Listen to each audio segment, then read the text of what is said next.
사사 이 삼손을 다루었습니다. 실상 삼손의 역할이 끝남으로 인해서 실상 사사기에 나오는 사사의 역사는 끝났다라고 볼 수가 있습니다. 그래서 어찌 보면 이 사사기가 16장으로 끝나야 되는데 실상은 오늘 여기 성경의 사사기를 보면 17장에서 21장까지 5장이 더 나오거든. 그래서 왜 그랬다? 근데 실상 여기에 더 나오는 이 5장의 말씀에 있어서는 이 사사의 이야기는 더 이상 나오지를 않습니다. 사사의 이야기는 나오지 않고, 그래서 여기에 이 17장부터 나타나는 것은 사사가 초점이 아니라 이 개인적인 삶, 이스라엘 백성에 대한 삶에 대한 부분으로 들어간다라고 볼 수가 있어요. 그래서 우리가 먼저 생각해야 할 것은 1장에서 16장까지의 초점을 보면 이 사사를 중심으로 해서 초점이 맞춰졌다고 한다면 이제 이 17장부터의 이 사건은 일반의 사람들을 초점에 맞춰서 이제 말씀을 풀어가고 있다라고 하는 것입니다. 그러면 우리가 앞에 사사를 정리하면서 사사가 나왔던 이 말씀들의 특징이 무엇이냐, 과연 이 사사를 통해서 무엇을 말씀하시려고 했는가, 우리가 한 문장으로 이야기를 한다면, 그들이 주 앞에 악을 행하였다라고 하는 것으로 이야기를 할 수가 있습니다. 많은 사사가 나왔지만 그 그들이 주 앞에 악을 행하였다라고 이야기를 할 수가 있습니다. 그런데 악을 행하였다라고 하는데 중요한 것은 이 중요한 무엇인가를 구체적으로 설명을 해줘야 되는데 그 악에 대한 구체적인 부분은 들어가지를 않았다라고 하는 겁니다. 단지 그냥 악을 행하였다. 그런데 오늘부터 시작되어지는 이 17장부터 21장까지의 내용을 보면 구체적인 것이 나와요. 구체적으로 이스라엘 백성들이 어떠한 죄를 지었는가, 이스라엘 백성이 어떤 죄를 지었는가 우리에게 보여주는 그런 내용으로 되어 있다라고 하는 겁니다. 그래서 이 말씀을 토대로 인해서 큰 3가지의 이제 앞으로의 사건을 이야기를 하려고 합니다. 그래서 이 사건을 이야기를 하면서 그 당시에 있었던 종교적인 문제, 또 윤리적인 이 문제의 상황을 물론 이제 연대가 뒤섞이지만 비연대기적으로 우리에게 이야기를 하고 있습니다. 특별히 오늘 하는 이 17장과 이 다음 주에 하실 이 18장의 내용은 뭐냐면 종교적인 측면에서의 이스라엘의 부패상을 보여주고 있다라고 하는 겁니다. 그 다음에 19장에서 21장은 윤리적인 이 측면을 통해 가지고 아주 총체적인 면에서 부패상을 그리고 있다라고 하는 겁니다.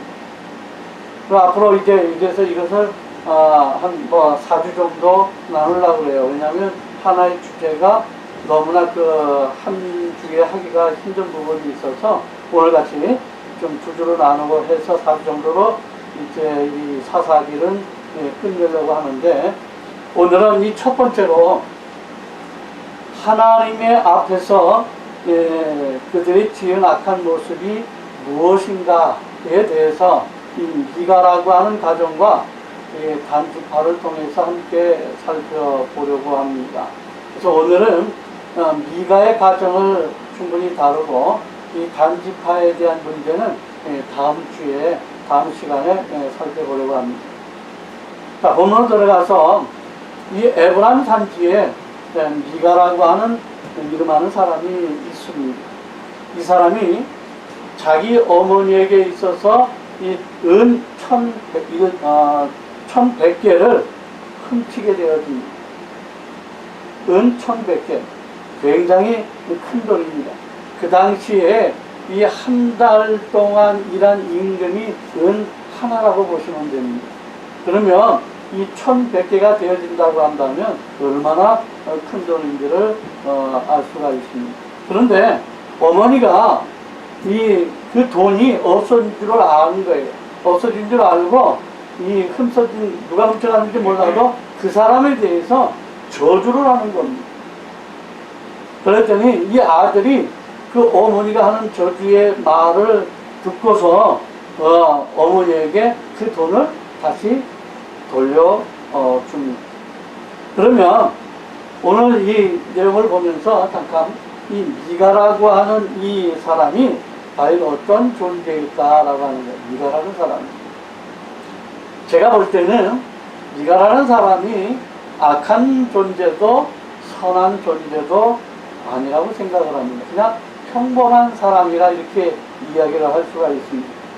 왜냐하면 이 사람이 정말로 선한 사람, 착한 사람이라고 하면 아마 어머니의 돈을 훔치지를 않았을 거예요.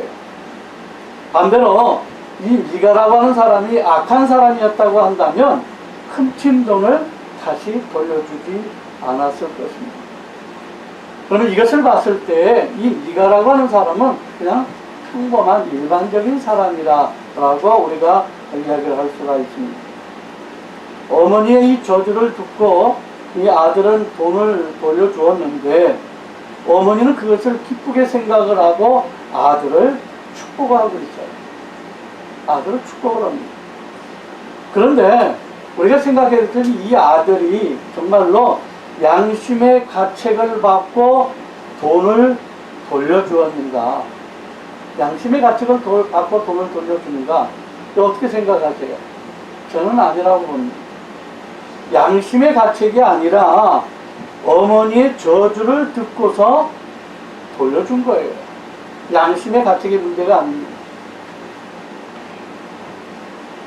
근데 실제 이 양심의 가책을 받고 이 돈을 주는 것이 아님에도 불구하고 어머니는 그 아들을 지금 축복하고 있는 겁니다.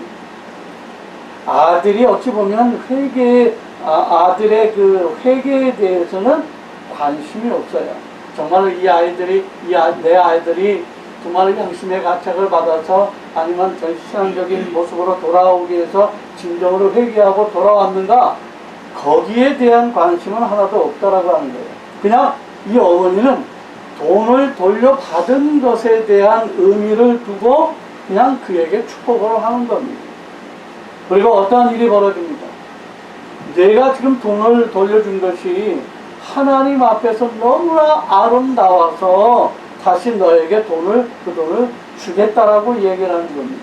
그러면서 이 돈을 가지고 이 신상을 만들어서 하나님께 드리자라고 이야기를 하는 겁니다.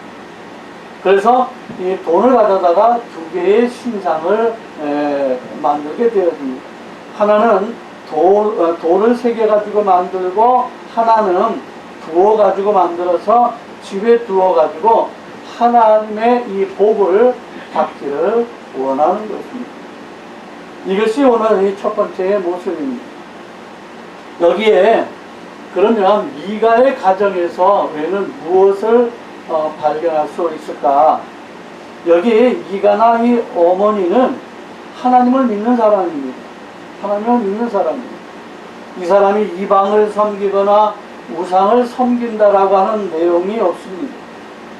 그는 여호와를 찾았고 여호와를 예배한 사람입니다. 진실로 하나님을 예배한 사람으로 볼 수가 있습니다.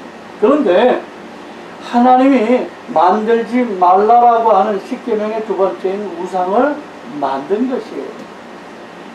그런데 우상을 만들었다라고 해서 중요한 것은 그들이 우상을 섬기겠다라고 하는 것이냐, 그것 또한 아니다라고 하는 거예요.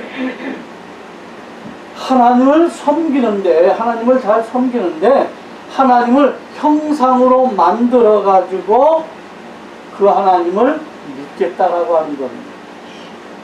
마치 이스라엘이 출애굽을 한 다음에 시내산에서 어떤 사건이 벌어집니까? 금송아지를 만드는 사건이 벌어집니다. 그래서 이 금송아지가 신이 되어지는 여호와라고 이야기하는 것과 같다라고 하는 겁니다. 하나님을 눈에 보이는 형상으로 만들어서 우리가 보이는 그 하나님을 이 섬기자라고 말하고 있는 겁니다. 이것은 우상을 섬긴다라고 하는 내용하고는 다른 문제입니다. 다른 신을 섬기겠다라고 하는 것이 아니라 하나님을 섬기겠다라고 하는 겁니다. 그런데 자기들이 생각한 하나님을 형상으로 만든 우상이 되어진다라고 하는 것입니다. 그렇지만은 하나님은 절대 형상으로 어떠한 것으로도 만들지 말라라고 우리에게 분명하게 명령한 것은 있거든요. 왜냐하면 왜 하나님께서 이런 명령을 하셨느냐면, 여러분, 형상이라고 하는 것은요, 사람이 그것을 보고서 그것을 상상하게 되어 있습니다. 그래서 이제 그것을 예배하는 거거든요. 그래서 형상을 만들 때에는 우리에게 어떤 느낌이 있느냐면, 만약에 그것을 소의 형상으로 만들었다라고 한다면 그 당시에 소는 무엇을 의미하느냐면 능력을 의미하거든요. 그러면서 소의 형상을 만들었다라고 하는 것으로 만든 것은 뭐냐면 그 하나님이 능력이 있다라고 하는 것을 생각을 한다라고 하는 거예요. 형상을 갖는다라고 하는 거예요.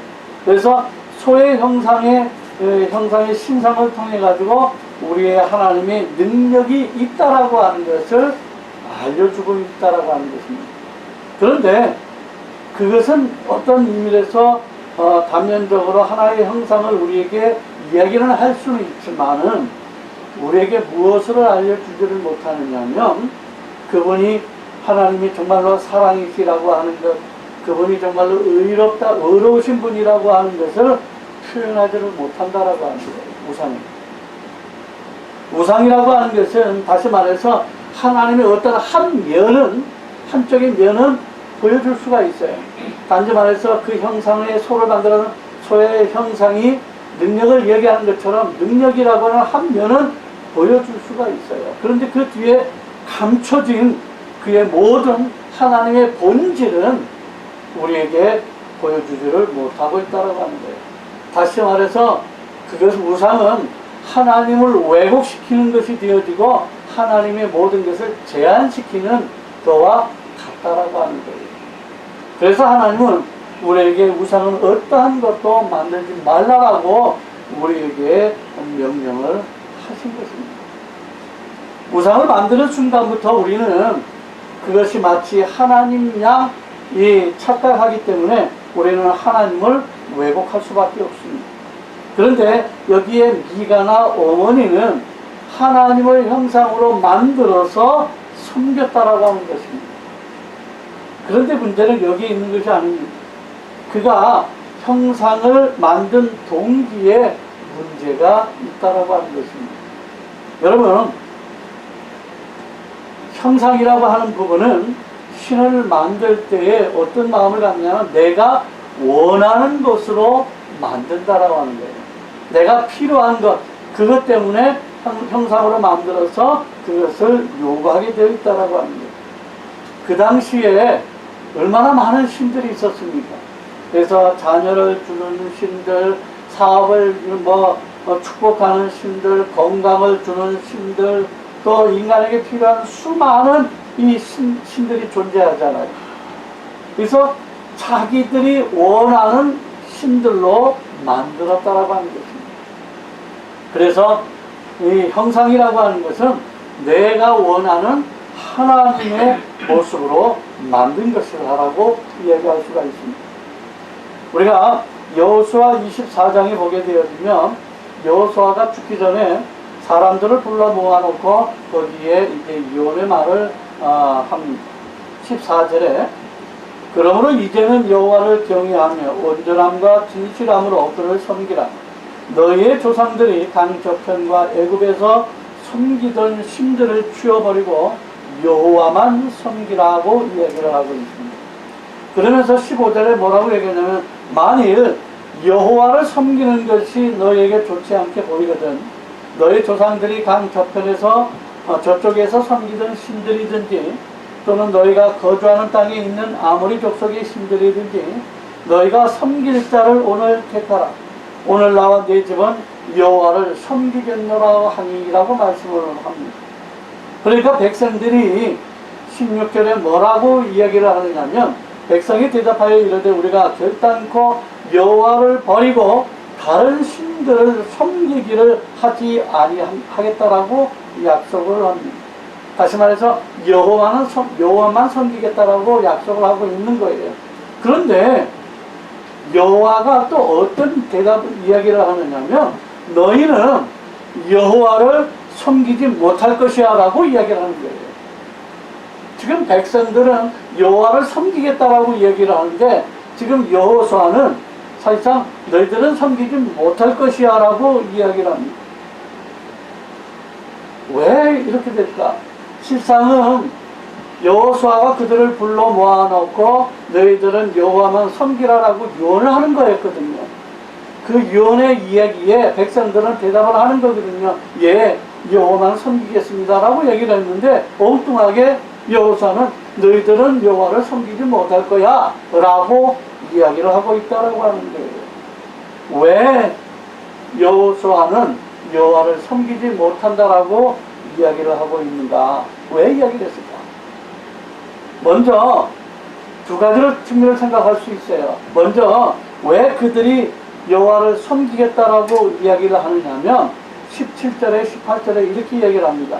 이는 우리 하나님 여호와께서 친히 우리와 우리 조상들을 인도하여 애굽 땅 종되었던 집에서 올라오게 하시고 우리 목전에서 그 큰 이적들을 행하시고 우리가 행한 모든 길과 우리가 지나온 모든 백성들 중에서 우리를 보호하셨으며 여호와께서 또 모든 백성들과 이 땅에 거주하던 아모리 족속을 우리 앞에서 쫓아내셨습니다.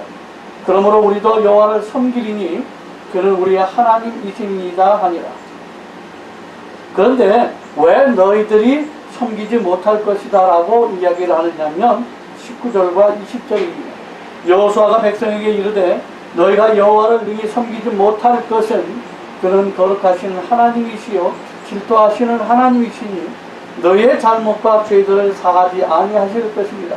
만일 너희가 여호와를 버리고 이방 신들을 섬기면 너희에게 복을 내리신 후에라도 돌이켜 너희에게 재앙을 내리시고 너희를 멸하시리라 하니라고 말씀합니다. 지금 여호수아가 이야기하는 건 뭐냐면 너희들이 섬기겠다라고 하는 것은 무엇이냐? 너희들이 너희에게 구원을 주고 축복을 주고 너희가 원하는 그런 삶을 주었기에 너희가 섬긴다라고 하는 것이 아니냐. 그런데 실제 하나님을 섬긴다라고 하는 것은 무엇이냐? 지금 희생이 요구되어지고 헌신이 요구되어진다라고 이야기를 하고 있는 겁니다. 우리는 하나님을 섬긴다라고 이야기를 하면서도 실제 누구를 위해서 섬기고 있느냐 잘 살펴봐야 됩니다. 하나님을 섬기는 것이 보면은 아닌 일들이 너무나 많이 있다라고 하는 거예요. 그분이 나에게 요구하시는 이것이 나에게 희생이든 헌신이든 무엇이든 그것을 잘 하려고 하지를 않는다라고 하는 거예요. 되도록 희생하지 아니하고 힘들지 아니하고 오히려 복을 받고 안정된 삶을 위해서 섬기는 것이다라고 하는 것입니다. 바로 나 자신을 위하여서 하나님을 섬긴다라고 하는 겁니다. 나 자신을 위해서. 이스라엘 백성들이 이것을 지금 고백하는 것입니다. 하나님을 섬기겠다라고 하는 것이 아니라 나를 위해서 여호와를 섬기겠다라고 이야기를 하는 겁니다. 물론 결국은 나중에 이스라엘 백성들은 나에게 희생이든 헌신이든 축복이든 그냥 하나님을 섬기겠다라고 하는 고백을 받아내기는 합니다.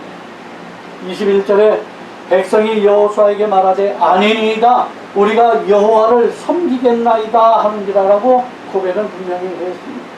하지만 이스라엘 백성들의 삶에서는 나 자신을 정말로 부인을 하고 나 자신을 희생하는 그 생활을 하지를 못한다라고 하는 것입니다. 여전히 하나님을 사랑하기보다는 나 자신을 더욱더 사랑하고 살아가고 있다라고 하는 것을 이야기를 하고 있는 겁니다. 오늘 이 미가의 집에서 이것을 온전히 보여주고 있는 겁니다. 미가가 우상을 만든 이유는 무엇이냐? 그 하나님이 나를 위하여서 존재하는 하나님의 형상으로 만들어 놓았다라고 하는 것입니다. 그리고 그 다음을 보았더니 미가의 어머니가 어떻게 합니까? 은 1100개를 다시 어머니에게 주었더니 어머니가 은 200개를만 가지고 우상을 만드는 겁니다. 지금 실상은 1100개의 은을 어떻게 합니까? 다 돌려주고 이것을 가지고 하나님께 다시 돌려주는다 그랬거든요. 이것을 가지고 우상을 만든다라고 분명히 했어요. 본문 17장 4절에도 뭐랍니까? 미가가 그 은을 그의 어머니에게 도로 주었으므로 어머니가 그 은 200을 가져다가 은장색에게 주어 한 신상을 새기고 한 신상을 부어 만들었더니 그 신상이 미가의 집에 있더라라고 이야기를 합니다. 지금 미가의 어머니는 뭐냐면 은 1100개가 분명히 있었어요. 다 드렸어요. 그런데 우상을 만든 것은 뭐냐면 단 은 200개만 가지고 만들었다라고 하는 거예요. 나머지 900개는 어떻게 합니까? 그냥 집어넣은 겁니다. 하나님 앞에 바친 게 아니에요. 세상을 하나님께 다 드린다라고 하고서는 실제로는 소수만 조금만 드린 것입니다. 여기에서 미가와 어머니에게 있어서 어떤 모습을 우리가 볼 수가 있느냐면 이들은 나의 최우선은 하나님이라고 분명히 이야기를 해요. 그런데 실제의 우선순위를 보게 되어지면 하나님이 아니라 바로 자신이라고 합니다. 자신이라고 합니다. 여호와를 우선이라고 말하면서도 나를 위하여 존재하는 신으로 전락시키고 마는 것입니다. 우리도 마찬가지입니다. 내가 주님께 모든 것을 바칩니다 라고 늘 고백을 합니다. 그렇잖아요. 그리고 기도할 때마다 그러잖아요. 하나님 나의 온 마음을 드립니다. 정성을 드립니다. 그러나 실제적으로 봤을 때는 안 바친다는 겁니다. 바치지를 않는 거예요. 내가 다 쓸 거 다 쓰고 나를 위해서 할 것을 다 하고 남는 거 그것도 아까워서 바치지를 못한다라고 하는 겁니다. 우리는 정말 하나님을 위해서 내 것을 희생하거나 내 삶이나 재물들을 내어놓는 것이 실상을 보면 별로 없어요. 내어놓는 거 별로 없어요. 일주일에 한 번, 주일에 한 번 나오는 거 그것도 2시간 정도의 이 예배밖에 드리지를 않는다라고 하는 거예요. 그리고 나서는 뭡니까? 나는 다 바쳤다라고 얘기를 하는 거예요. 온전히 주님 앞에 바쳤다. 나머지 모든 시간은 자신을 위해서 자기를 위해서 살면서 주님을 위해 모든 것을 드렸다라고 이야기를 한다라고 하는 겁니다.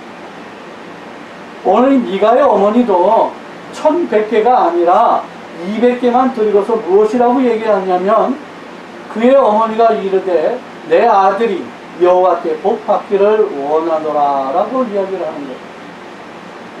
다 바치지도 아니고 조금만 바치기도 뭐라고 했냐면 내 아들이 복받기를 원한다라고 하는 거예요. 주님께 바친다고 하면서도 자기 자식을 더 챙겨버리는 겁니다. 그 바친 것이 하나님 앞에 영광이 아니라 내 자식이 더욱더 잘되기 위해서 그나마도 200개를 사랑했다라고 하는 거예요. 그러니까 하나님을 사랑하기보다는 내 자식을 더 챙기고 사랑하는 것을 볼 수가 있는 겁니다. 그리고 미가의 어머니는 우상을 만든 다음에 어떻게 합니까? 5절에 이렇게 말씀합니다. 그 사람 미가에게 신당이 있으므로 그가 에봇과 드라빔을 만들고 한 아들을 세워 그의 제사장으로 삼았다라고 말씀을 하고 있습니다. 자기 아들을 제사장으로 삼은 겁니다. 자기 아들을. 여러분, 미가와 어머니는 이 에브라임 지파의 사람들입니다. 제사장은 될 수가 없는 지파입니다. 오직 제사장은 레위 지파만 가능한 겁니다. 그것도 레위 지파 모든 사람이 되는 것도 아닙니다. 어떻게 되냐면 오직 모세의 직계만 제사장이 될 수가 있습니다. 그런데 자기 아들을 떡하니 제사장으로 만들어 놓았다라고 하는 것입니다. 자기 마음대로 만들어 놓고 하나님이 축복해 주실 것이라고 지금 말하고 있는 겁니다. 나중에 진짜 레인이 지나가다가 그 집을 방문하게 됩니다. 그랬더니 미가가 레인인 줄 알고 우리 집에 제사장이 되었으면 좋겠다라고 그 이야기를 하는 겁니다. 10절에 이렇게 얘기합니다. 미가가 그에게 이르되 내가 나와 함께 거주하며 나를 위하여 아버지와 제사장이 되라. 내가 해마다 은열과 이 의복 한 벌과 먹을 것을 주리라 하므로 그 레위인이 들어갔더라 라고 얘기를 합니다. 청년은, 레위인인 이 청년은 기쁜 마음으로 제사장이 됩니다. 그래서 뭐라고 얘기하느냐면 13절에 이렇게 얘기합니다. 이에 미가가 이르되 레위인이 내 제사장이 되었으니 이제 여호와께서 내게 복 주실 줄을 아노라 하니라 라고 이야기를 합니다. 자기 마음대로 제사장으로 세워놓고 자기 마음대로 일을 벌여놓고 이 행위를 하나님이 기뻐하실 것으로 생각을 하는 겁니다. 축복을 받는다라고 생각을 하고 있는 겁니다. 우리는 여기에서 잠시 이 성경에 나타난 다윗이라고 하는 인물을 다시 한번 우리가 생각해 볼 필요가 있습니다. 다윗이 왕이 되자마자 제일 먼저 한 일이 뭐냐면, 첫 번째 한 일은 하나님의 언약궤를 이 궁전으로 들어오게 하는 것, 옮기는 겁니다. 그래서 다윗이 너무 좋아했습니다. 온 백성이 함께 즐거워하고 나팔을 불고 이 춤을 추고 신났습니다. 하나님께가 이제 들어올 때. 그런데 오는 도중에 이 법궤를 실은 소가 갑자기 날뛰는 겁니다. 그래서 날뛰는 바람에 법궤가 넘어지려 했고 그것을 웃사가 잡으려고 하다가 죽임을 당하게 되었습니다. 여기에 다윗은 굉장히 당황스러운 겁니다. 아니, 왜 이런 일이 벌어지는가? 우리가 법궤를 모셔오는데 우리가 과연 무엇이 잘못되었길래 오히려 축복해 주셔야지 이렇게 죽일 수가 있겠느냐라고 하는 거예요. 그래서 다윗이 분노했다라고 이야기를 합니다. 그래서 이 다윗은 그 법궤를 모셔오기를 싫어하고 그 법궤를 아비나답의 집에 보내게 되었습니다. 그런데 그 집에 법궤가 3개월 동안 머물렀었는데 그 집이 축복을 받는 겁니다. 축복을 받는 겁니다. 그러니 또다시 다윗이 당황을 하는 겁니다. 아니, 법궤를 모셔오려고 했던 우리에게 있어서는 죽임을 주고, 아니 저기에게는 왜 축복을 주실까라고 하는 거예요. 여러분, 왜 그랬을까? 한번 생각해 보지 않았습니까? 그러면 하나님은 왜 갑자기 이 소를 널뛰게 만들었을까? 왜 만들었을까? 그들에게 한 가지의 깨달음을 주기 위한 것이 있었습니다. 여러분, 그들은 하나님의 법궤를 모셔온다라고 하는 이 한 가지 생각으로 기뻐하면서 복 받기를 분명히 원했습니다. 마치 미가의 어머니가 자기 마음대로 우상을 만들고 아들을 제사장으로 만들어 놓고 복 받기를 원했던 것처럼 다윗도 그랬다라고 하는 거예요. 이제 법궤가, 하나님 법궤가 들어오게 되어지니 얼마나 좋겠느냐 이거죠. 그러니 당연히 우리는 복을 받을 것이라고 분명히 생각했다라고 하는 거예요. 그런데 여기에 우리는 문제점을 발견할 수가 있어야 됩니다. 그러면 그럼 그것이 다윗이 법궤를 모셔오려고 한 것이 무엇이 잘못되었느냐라고 하는 거예요. 지금 자기 마음대로 그 법궤를 가져왔다라고 하는 거예요. 무슨 얘기냐면, 여러분, 이 법궤라고, 하나님의 법궤는 어떻게 이동해야 하느냐면 법이 있습니다. 그 법궤를 이동할 때는요, 반드시 제사장으로 하여금 그 법궤를 메고 이동을 해야 됩니다. 그것도 만지지 아니하고 이 끝이나 이 막대기를 연결해서 4명의 제사장이 가마를 들듯이 메고 와야 돼야 되는 겁니다. 그래서 소에 실어 옮기는다라고 하는 것은 뭐냐면 이방인의 행위라고 하는 겁니다. 이방인의 행위. 하나님을 위해서 법궤를 모셔온다고 하면서도 방법적으로는 전혀 말씀에 순종한 것이 아닌 자기의 마음대로 감정대로 행동을 했다라고 하는 거예요. 이러한 다윗의 모습을 미가로 오늘 보여주고 있는 겁니다. 미가가 세운 레위인인 제사장을 보면 실제로 이 청년은 이 모세의 직계의 손인 것은 분명해요. 그래서 성경에서 조건을 따져보면 모세의 손자가 되어집니다.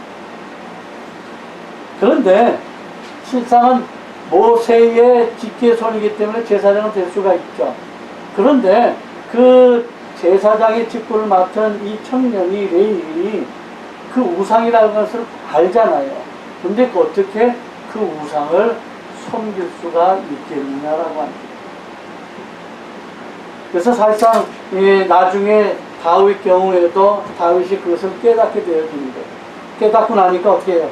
제사장을 불러가지고 목욕을 시키고 제사장으로 하여금 법궤를 정중히 모셔오도록 만드는 겁니다.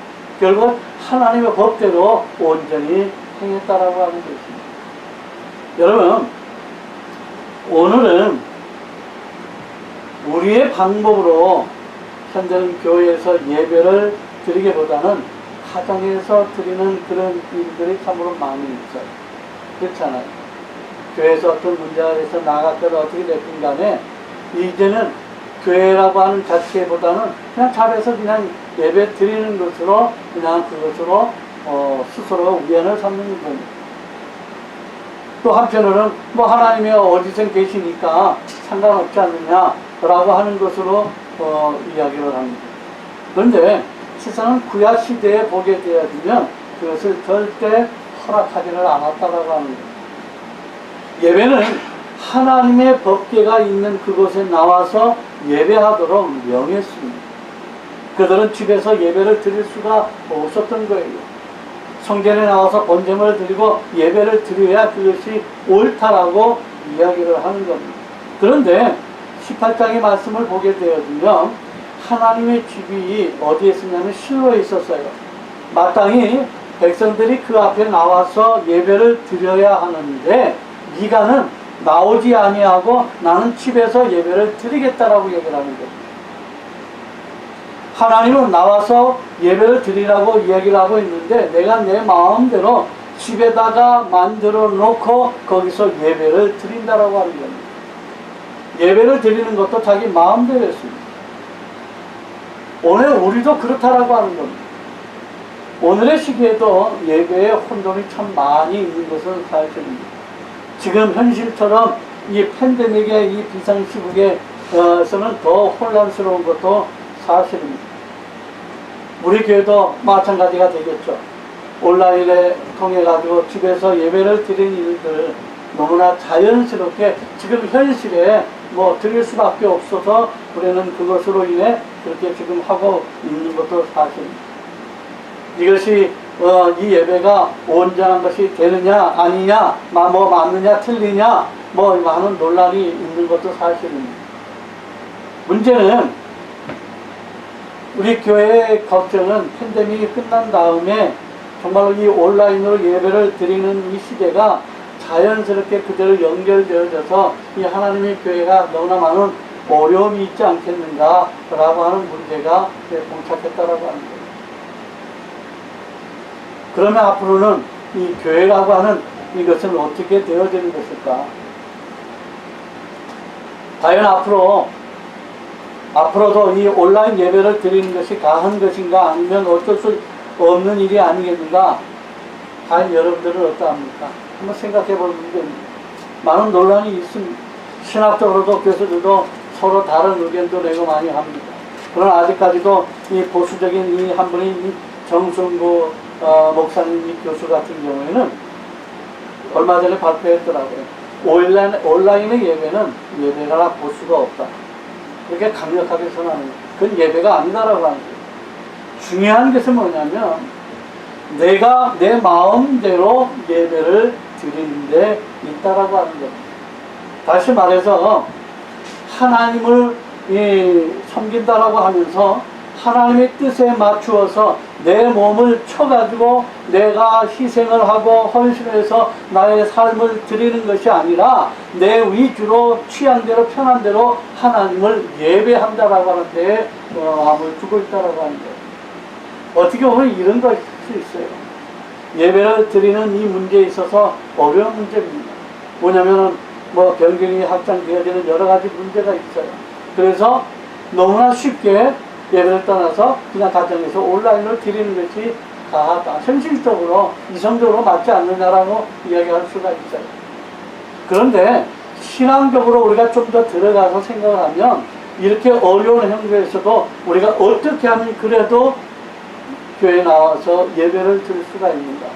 그래서 예배를 드릴 수 있도록 우리가 어떤 조치를 취해야 되는가라고 하는 적극적인 면에 있어서 우리가 그것을 너무나 활용하지를 못하고 있다라고 합니다.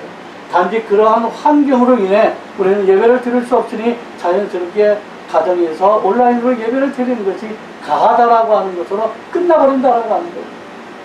온전한 신앙을 위해서 내가 헌신을 하고 노력하고 애를 쓰는 정말 그것에 정말 최선을 다하는 과연 우리의 모습이 있었는가 라고 했을 때 그러한 모습이 없다라고 하는 겁니다. 오늘 본문이 이와 같은 모습입니다. 그래서 오늘 본문 17장 6절에도 이렇게 말씀하고 있습니다. 그때에는 이스라엘에 왕이 없었으므로 사람마다 자기 소견에 옳은 대로 행하였더라 라고 말씀하고 있다라고 하는 겁니다. 미가는 우상을 섬기는 것이 아니라 하나님을 섬기는 것으로 말을 하고 있습니다. 그런데 하나님을 섬기는데 자기의 방법대로 세상의 방식대로 편함대로 하나님을 섬겼다라고 이야기를 하고 있는 겁니다. 여러분, 미가가 지은 죄가 사악한 것은 결코 아니에요. 그들의 죄가 폐악한 것도 아닙니다. 끔찍한 것이 아닙니다. 그들의 죄는 어떻게 말하면 종교적이라고 얘기할 수가 있습니다. 겉으로 볼 때는 아무것도 문제가 아닙니다. 여전히 하나님을 섬기고 찬양하고 기도하고 예배한다라고 얘기를 합니다. 그런데 삶의 모든 현장은 하나님을 섬기는 자의 모습이 아니라 세상과 똑같이 살아가고 있다라고 하는 것입니다. 자기 마음대로, 자기 생각대로, 자기 소견에 오른 대로 하나님을 섬기고 있는 것입니다. 그러면서 하는 말이 뭐냐면 내가 하나님 앞에 예배를 드렸기 때문에 복을 주실 것이야 라고 이야기를 하는 겁니다. 이것이 당시 이스라엘의 죄의 모습이었습니다. 과연 이것이 이스라엘만의 죄의 모습일까요? 오늘 현재 우리의 모습이기도 하다라고 하는 겁니다. 과연 우리가 하나님을 섬기는 자의 모습인가에 대해서 우리에게 도전해 주는 말씀이라고 생각을 합니다. 다음 시간에는 이 개인적인 이 미가의 가정이 아니라 이 단 지파에 대한 이 잘못된 모습을 또한 다른 각도로 지금 다루려고 합니다.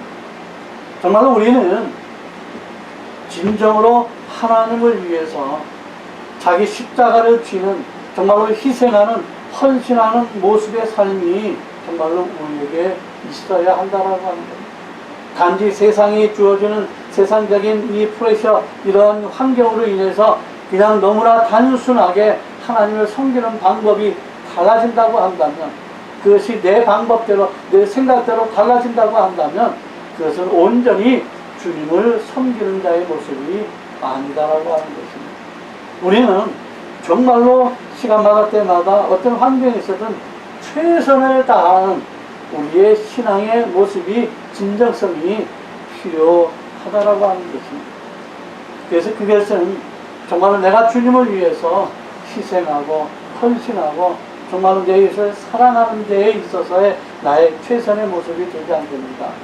오늘 이 미가의 가정처럼 자기 마음대로 예배를 드리면서 마음대로 행하면서 복을 받기를 원하는 그런 잘못된 모습이 아니라 진정을 통해서 주님 앞에 교제하며 나는 그 사랑으로 인해서 정말 하나님이 다운 이 자녀의 모습이 이 땅에 온전히 드러나기를 원하며 그것으로 인해 주의 영광이 이 땅에 빛과 소금으로 드러날 수 있는 귀한 여러분들의 아름다운 모습의 삶이 되어지시기를 주 예수 그리스도 이름으로 간절히 축원을 드립니다.